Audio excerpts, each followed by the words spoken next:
Angel Reese, super excited to have you. Hey, thank you. How do you feel? The last 48 hours, it's unbelievable. It's been a I haven't whirlwind. slept, and I haven't slept more than 10 hours the last 48, so it's been crazy. But I mean, I'm happy to be in this position, to be somebody that I can stand for a lot of people and that look like me, honestly. This is MongolianMindset, and today we're going to be typing Angel Reese. We know we haven't made a celebrity typing video in a minute. We're slowing down a little bit here, guys. We'll be using Linda Barrens Interaction Styles and Temperament combined with cognitive functions. We do have all these broken down. Just go to the playlist, how to find anyone's personality type and the cognitive functions. We have a master video of all the cognitive functions broken down, and I do have them individually broken down as well. This Friday we are having a mega live. All you have to do to be a part of that is join the Discord, and I'll be hosting it from there, and you can get on there and we can talk about anything. Generally, it's like typology, current events, anything you guys want to talk about, we can do. And yeah, that should be fun.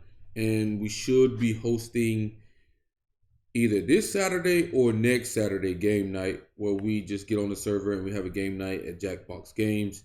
Whoever's on can compete in the game. We usually have two teams. It's usually Team Mercer versus another team. And I think it's Layla. Me and Layla are going to have a pick-off. So she's trying to stop me from picking Avery. I don't think that's fucking fair because I'm the fucking winning team. But whatever. We'll see how that goes. So if you want to be a part of that, you want to join the Discord or the Facebook group. Discord as well will be taking place, so you want to join that. And let's go see what the monkeys over at Personality Database have for Angel Reese. They have it for ESFP, so check the chart. ESFPs are formative, they're initiating, they're pragmatic, they're concrete, they're interests. They're TEFI and they're SENI, okay? If she meets those metrics, we'll call her ESFP. If she doesn't, we'll find her actual personality type, okay? And guys, a lot of things are going to be changing very soon.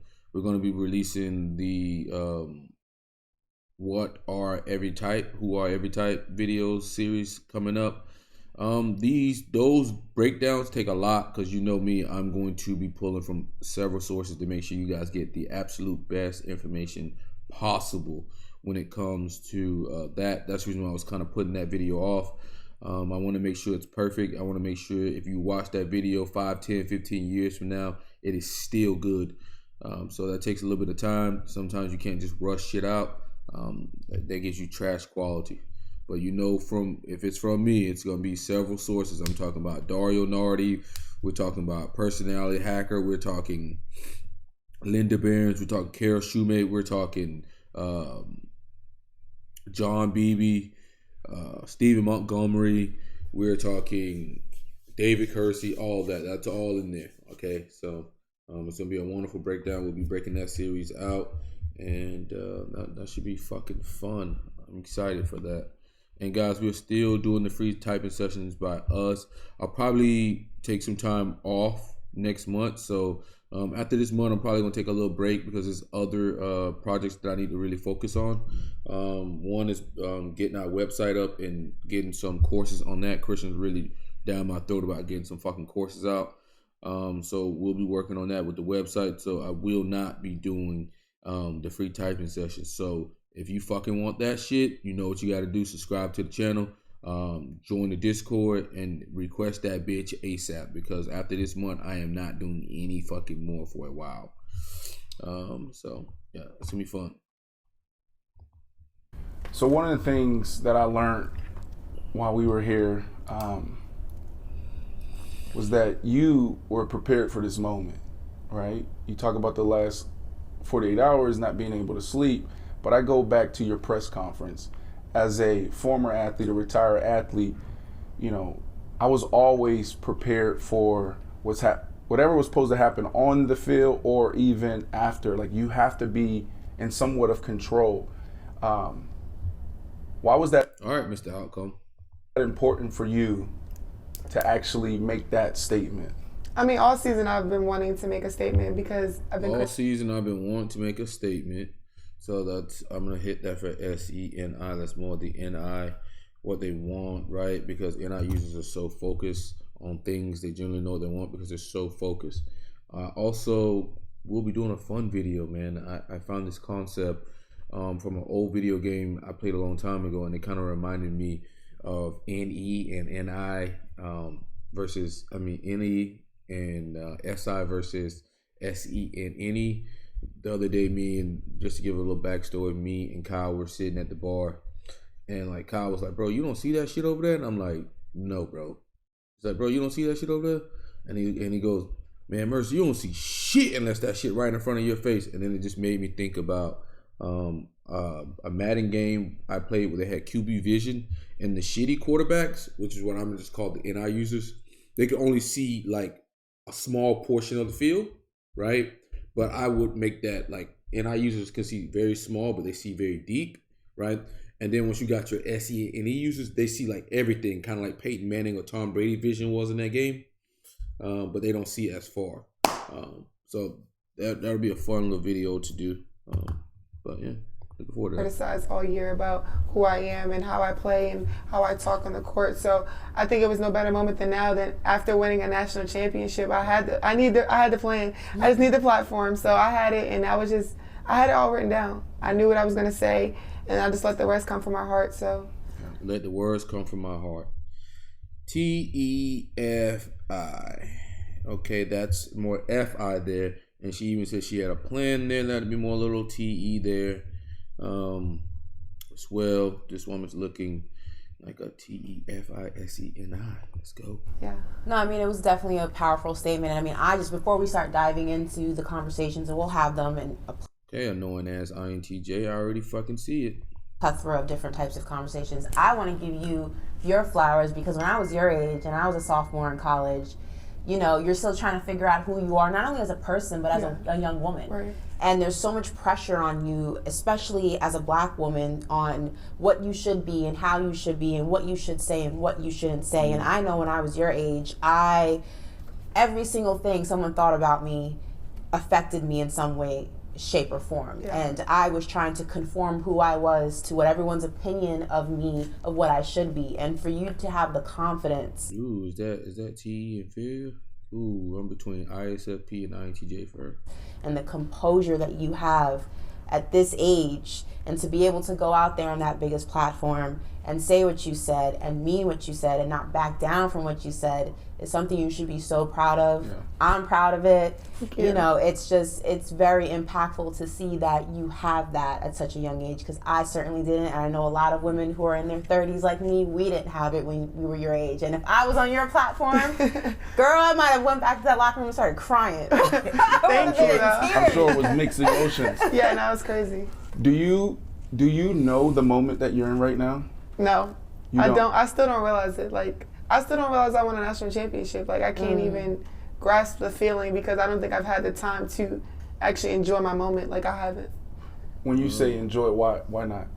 It's just so much going on. Everybody's coming at me from different directions. I mean, it's hard. I am only 20 years old, and I'm here in Baton Rouge. I mean, my family's back home in Maryland. It's just me, my mom, my brother. So I'm doing a lot of this on my own. I'm taking a lot of good and the bad by myself. So it's hard. I mean, I don't know. It's just hard, and I don't know what direction to go in. So I'm just trying to.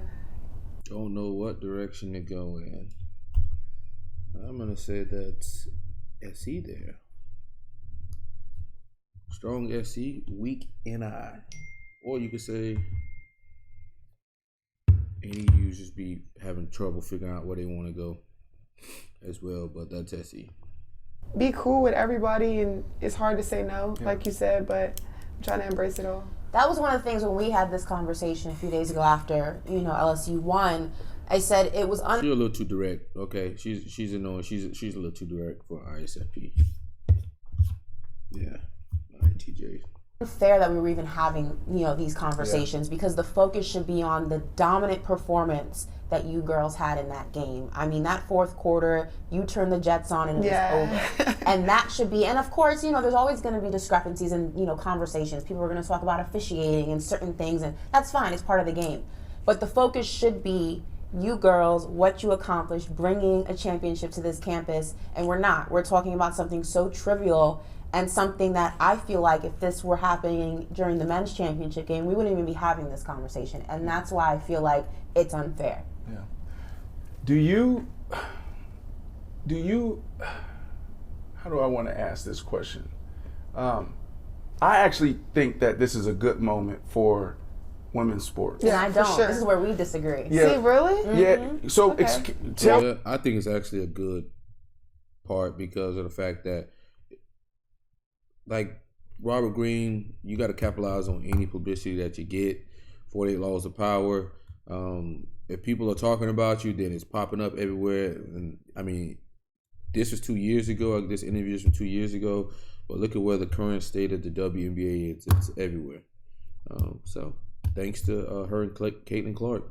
Tell me, why do you think this is a good moment? Like everything, the good, the bad, the controversy. Like, why do you think it's a good moment? I can see both sides. I mean, I can see the positive, all the attention that the women's basketball is getting, because this whole year I've gotten nothing but a lot of support and so many people saying, like, I turned the basketball game because I wanted to see your team. Like, you guys have brought me to watch women's basketball. A lot of men are not going to turn on the TV and watch women's basketball. It's not interesting. It's not entertaining. But at the same time, why are we going back and forth as women? If we're supposed to be growing the game together, why can't we be together? I feel like we've went into a space where it's black women against white women. Yes. I think the thing that people really don't understand about women, and I say this shit all the fucking time, deep, like, they may not look it, but deep down, they are even more competitive than fucking men. I'm telling you, play a game with a woman, or go to like an arcade game with a woman and see it. You will see it. It will come out. You be like, what the fuck? Like, it ain't even that serious. No, they are very competitive. I think men just have this illusion that they're not, but they are. And that's the And they don't forgive, and they always want to win. negative part of it. So I guess you can see both sides. There is a positive and negative. I mean, I'm trying to be on the positive side, but I also have to fight for my people as well. So Is there beef I between also have to fight for my people, FI. you and Caitlin? no, there is no beef. There's actually no beef. That's the unfortunate part about this, because I think as competitors, you girls see it for what it is. Right. You know, trash talking is a part of the game, and That's when right. you win, you get to trash talk a little bit more Right. than the girl you beat. Facts. Right. And I think that the athletes within the arena understand that, and other athletes understand it's part of the game. And here we are having a conversation pitting two women who, whenever you girls make the decision to enter the W, it's going to be a fantastic day, because you are exactly what the league needs, and you're going to be what helps push it forward. And that's what the focus should be on. Instead, we're trying to manufacture a beef that does not exist. Yeah. And because there's so many different narratives within this one storyline, people are making something out of something that doesn't exist. And that's what the unfortunate part is, because they respect each other as ballers, I would assume. For sure. Have you guys spoken since then? No, we haven't. No. It's a powerful moment. I mean, you talk about black women versus white women. The team that you have around you is Jennifer? Kim. Coach Kim. So Monkey, Coach Kim. No, that's Coach Kim. Coach Kim, yeah. And you Jennifer, have and Jennifer, right? It's white women. Yeah. So how do they feel about this conversation being had between black and white? Because everybody on this campus and on your team is riding high right now, for sure. and got your back, and feel really good about, the last 48 hours. Yeah, I mean, honestly, our team is predominantly black. I mean, we have 2 white girls on our team, but they support us in everything that we do. I mean, they've always had our back in everything. I never have to worry about Coach Kim. She gets crazy. Like, she if you know her, She had the flamingo jacket. she don't with the play. feathers. Yeah, no, she's fly. She gritties. So you see, like, all that, like, that's all confirmable stuff, right? And that's the reason why it's SI, because she gritty, she does that.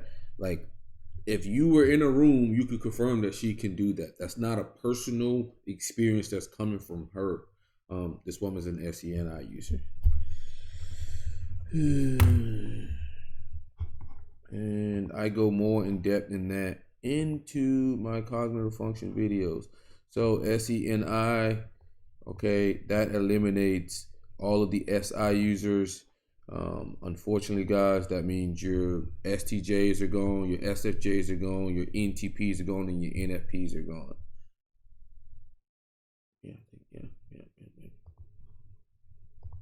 She said no cap, like she's hip to what we got going on, so she kind of has to accept like the fact that we are who we are, and I think that she embraces that. Like she loves us for who we are, and I've never honestly been under a coach where they can actually appreciate who I am. Well, I was at Maryland before, and I wasn't able to have a voice like this. Right. I wasn't able to speak my mind and actually just know my coach has my back. So speak my mind, pragmatic. Okay. Why is that pragmatic? Because you care about more of our autonomy, right? This is FI parent here. I love Kim Oki, I'm riding behind her. Well, the reason why I asked that question and brought that up is because as athletes, when we walk into the locker room, and actually we talked about this yesterday on our show. All right, Brandon, you getting on my fucking nerve. I'm thinking you ESTP, bro. You're getting on my nerve. It's hard for us to see color. Right. And people don't understand that. Like, I wish America looked like majority of our locker rooms, right? So you got Coach Kim, right? You got her there, and she's leading the team. And then you have Jennifer, who is she plays SE from this fucker. a huge role in what you guys do off the court and on the court, right? But then we're having this discussion, and that's, to me, is like an American thing. It's not a on the court thing. It's not an on the field thing. You know, so I just wish that more people can understand how we operate in the locker room. Question for you: are you going to the White House? We're gonna see. I don't know. We'll dive into that. We'll circle back. We'll dive into that. Well, I mean, why we got to circle back? I mean, we can. Okay, let's dive into it. Notoriously winners. All right, so look, you know it's funny. I love look at her face, man. Like INTJ, ISFP always got that goddamn perma bitch face. ENTJ too, but not as bad as I'm telling you. It's like you can just see him in person. You can just walk like someplace, and you're like, oh my god, damn, got a face that'll kill somebody. Go to the White House. Yeah, that's for sure. It's always Hands how down. It's been. Yeah. Second place, third place, fourth place, fifth place. You don't get to go. No offense, but we won. We go. Period.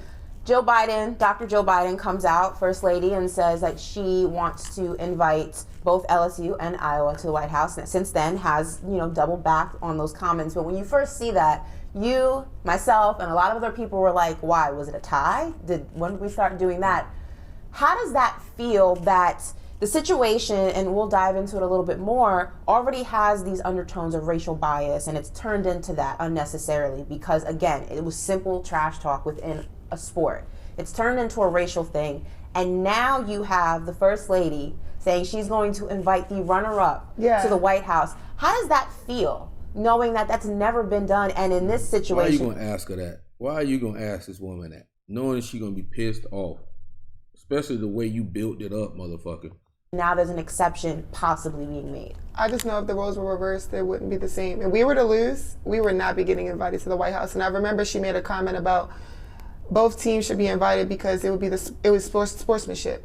And I'm like, are you saying that because of what I did? And that stuff like that, it bothers me because you are a woman at the end of the day. White, black, it doesn't matter. You're a woman. You're supposed to be standing behind us before anything. So it's hard to see things like that and not to comment back on it. But at the same time, like, I have the platform right now where I can speak out, and a lot of people have had my back through it. So I'm proud to be in a situation like this, and nobody's giving her grace right now. Trust me, nobody's giving her grace, and that's why she's trying to backtrack on what she said. So that's why she's trying to backtrack from what she said. So there's some interest there. Okay, on the interest. That's why she's trying to backtrack off what she said. But at the same time, like, I have the platform right now where I can speak out, and a lot of people have had my back through it. So I'm proud to be in a situation like this, and nobody's giving her grace right now. Trust me, nobody's giving her grace. ESFP. And that's why she's trying to backtrack on what she said. So there's this narrative that, it's not always about race, that we make it about race. And it's in our heads. It's an imaginary thing. It's sports is unifying. Sports is colorist, and that's an ideal way of thinking about it. But in this situation here, you see it's not the case. And I wonder if going into the situation and knowing all the eyes and the spotlight that was going to be on this game, could you ever fathom that it would turn into this? No. I don't. I mean, to think about it, one, when you came to the game, were you coming to see that one team win, or were you coming to see everybody win? And it's just hard to see that because we worked just as hard as Iowa did, and I just know if the roles were reversed, it would not be the same. So it's hard for me to even imagine, like, what in your mind even thought for you to process of bringing both teams there. Last night, San Diego State lost. I didn't see her say, "Oh, San Diego State is coming as well." That's weird. That's weird to me. So it's a double deficit. It's being crazy. a woman, Yeah. and it's being a black woman. That's right. I mean, I'm sitting here and I'm really trying to listen and learn, right? Because Brandon, shut the fuck a up. woman's experience is totally different than a man's experience. Sure, yeah. A black woman's experience is totally different than everybody's experience, right? Yeah. So I'm really trying to listen because it is so true. If you turn on the games on Sunday, all we're doing is trying to make fun of the next guy, right? So Tyreek Hill, if he's playing against Justin Jefferson, he's going to do the gritty. Right, yeah. A cornerback shuts down Justin Jefferson, he's going to do the gritty. Right? Someone's playing against Aaron Rodgers, they're going to throw up the discount. All this is SE, right? This is all SE. This is what they're going to do, right? This is all SE from Brandon Marshall. Double check. Right, yeah. But in y'all sport, it's totally different. I truly believe that this is a defining moment, not in sports, but in women's sports. You know, actually, that's why I think that, the good and he's trying to tread very likely because he know that, like, she's allowed to just go volatile on him. bad is going to help push the game forward. I think there was an all-time record. Look at the fucking look on her face, man. It's like, bruh, he know. She got the rope around his fucking neck. It was 9.9 million viewers, and on ESPN Plus, it was the most viewed college event, male or female, ever. Right. So it's for people who say nobody watches women's sports, nobody watches women play basketball, women play softball, women play that. Obviously, it's not true. It was so good. I mean, just the storylines, and I'm glad that you and Caitlin... Y'all talking to you got that. That for the girls that feel like they don't have a voice. I feel like I have the platform, I have the voice, and a lot of people listen to what I have to say. So being able to be in that position, like I said, I wrote that down earlier on, and I knew this is my moment, I have to say this, and I know that a lot of people can actually be impacted by this. So.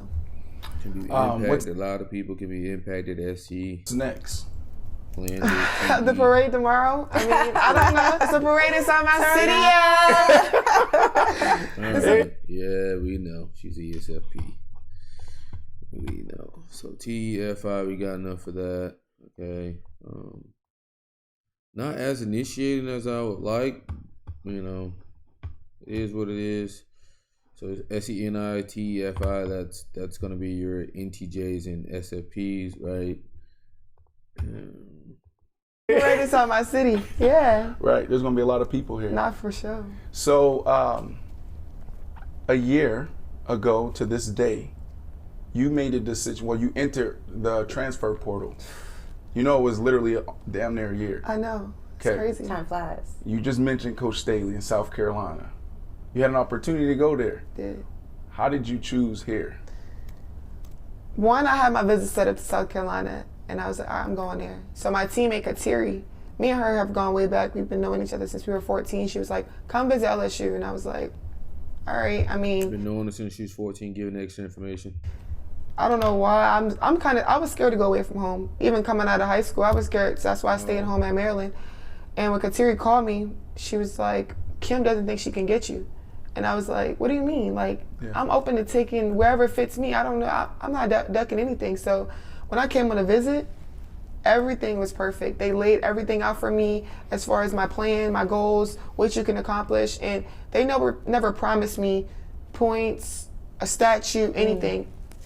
They knew I wanted to be happy again, and I wanted to gain confidence again within my game, and that's everything I wanted. And everything else has just been a plus lately. So I'm happy to be here at LSU, and I don't think I would be able to do what I'm doing right now anywhere else. Right. Can you speak to that when you just said confidence? I feel like, obviously, a lot of people say this. Sports is a microcosm of society, right? Confidence is a big thing, whether you're an athlete or, you know, a nurse or Yeah. at-home dad, Yeah. at-home mom, you have to make sure you fight for your confidence every single day. Like if you don't have it, life's going to be hard. Yeah. People see you in this moment and they're celebrating you. Yeah. But they don't understand what you went through Facts. your freshman and sophomore year. Can you speak a little bit about going to your hometown school, right, and how things transpired before you entered the transfer?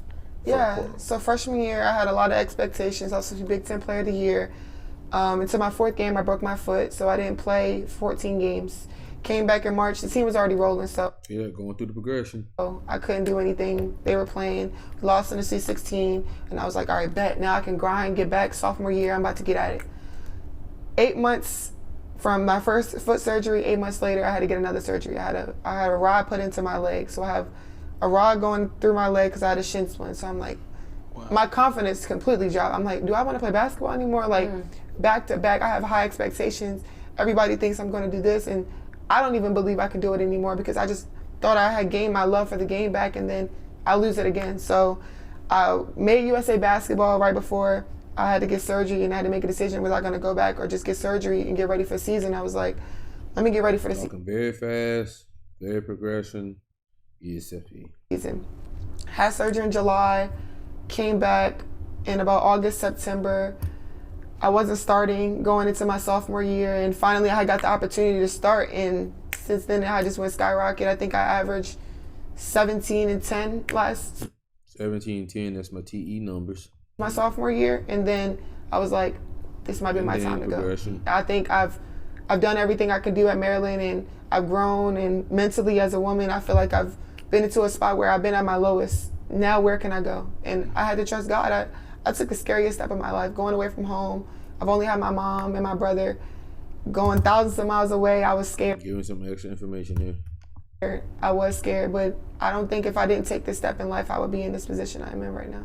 You speak on that confidence, and going back to what we said earlier, you know, being a young woman, there are so many things that are constantly on attack, you know, of that confidence. There are so many things that are constantly making you question yourself, that are only there to make you question yourself and strip away at that confidence.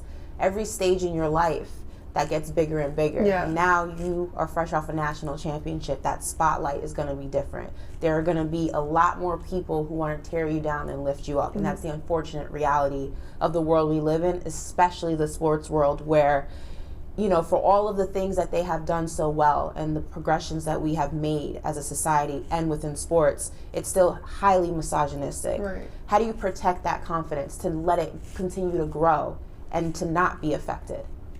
I trust God. I mean, every day I pray for good days. I don't even know what the fuck you just said, but I'm going to catch on to the last little shit you said, and I'm going to say, I trust God. In the bad days. And I have a great support system behind it. I don't read a lot of negative things. I mean, I think it comes when it comes, but I have so many people that I don't take in negative TE data. support me and have my back. I know that what I'm doing is right. I know what I'm doing is right, and it can help a lot of people. And imagine if I didn't say this stuff. Right. I probably wouldn't be talking to y'all right now. Right. I wouldn't be able to be impacted if I by. didn't do this, I wouldn't be doing this as interest, okay? Okay, she went right to the interest, like, okay, if I didn't do this. The support system behind it. I don't read a lot of negative things. I mean, I think it comes when it comes, but I have so many people that support me and have my back. I know that what I'm doing is right. I know what I'm doing is right, and it can help a lot of people. I know what I'm doing is right. FI. And imagine if I didn't say this stuff. Right. I probably wouldn't be talking to y'all right now. I wouldn't be talking to y'all right now, interest. I wouldn't be able to be impacted by so many people. So I'm glad I'm able to have this and being able to talk and help people. So. And you're good for a clapback on Twitter. Oh, period. Yeah. Okay. My mama is too. My mama is. Does it get exhausting? Me and my mom are both pragmatic. Okay, we're done. We're done. ESFP. So ESFPs are initiating. In this interview, she didn't seem to be as initiating as she probably normally would be. They're also concrete. They talk about, what is the, what's the tangible things. Nothing like theoretical outside the five senses. More of the contextual things. Philosophy, she's not talking about that. She's not systematic. She's talking about interest a lot. What she gets out of a situation, what's the interest of other people, what's the motive very important to know the motive. Like when she was talking about Joe Biden's wife, it was like, what's her motive? You know, what's the motive here? You want second place people to come up there. Second place people have never come up there. You know, kind of sad, but it is what it is. She's pragmatic. She believes in more of an autonomy mindset. You know, independent. She's not talking about being codependent here, man. She's talking about, you know, speaking her mind, whatever the fuck. Informative, okay. She's the one that gives a little extra information and shit. It's kind of like opened. She's journey, you know, it is what it is. She's about that progression. She's about the step-by-step. Life to her is a journey. So, and SENI, you know, primarily everything she said was about like the objective experience of other people that other people could recant as well. Knowing what she wants. I do think she's actually pretty well developed ESFP. I think she's got more of that chart the course in her from the INTJ side.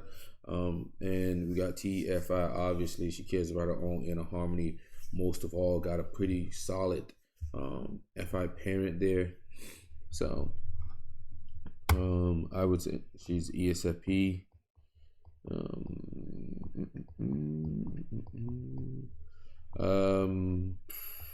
I'm gonna go 8W7.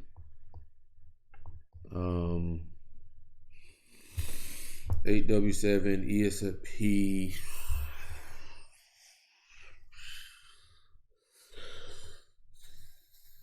I'm gonna say she's a social, more in the social realm, and backward sexual. Okay. I'm gonna say she is an above.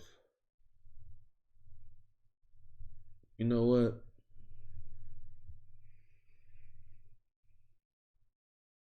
Think about this. Prodigy or above average? She's doing pretty fucking good for her ESFP. I ain't gonna fucking lie.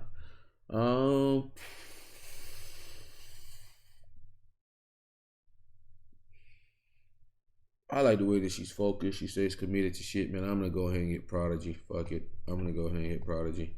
I like the way she's committed to stuff. She's very focused on shit. ESFPs can really struggle with that. She seems to got that all mapped out. She does talk about planning and stuff of that nature. So yeah, I'm gonna say she's doing pretty good for an ESFP here. So we got her as ESFP 8W7 SO sexual Prodigy. Is there anything we're missing? Oh, subset. Normalizing. She's gotta be normalizing.